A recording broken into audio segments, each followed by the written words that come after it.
ফেনীতে অতিবৃষ্টি ও উজান থেকে নেমে আসা ঢলে সৃষ্টি হয়েছে ভয়াবহ বন্যা। এই বন্যায় এখন অন্তত জেলার ৮ লাখ মানুষ পানিবন্দী।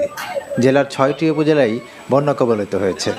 ফেনী সদর, ফুলগাজী, পরশুরাম, ছাগলনাইয়াতে পানি কমতে শুরু করলেও দাগনভূঞা ও সোনাগাজীর বন্যা পরিস্থিতির অবনতি হয়েছে।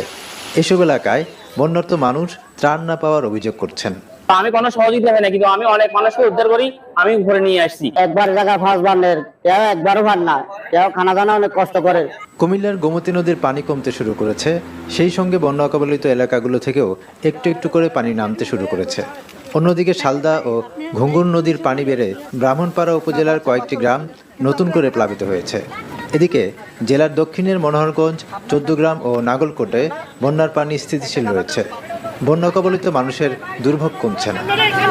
ফেনী, নোয়াখালী ও কুমিল্লার বন্যার্তদের জন্য রাজধানীসহ দেশের নানা প্রান্ত থেকে উদ্যমী তরুণ যুবকরা ত্রাণ সহায়তা নিয়ে ছুটে যাচ্ছেন।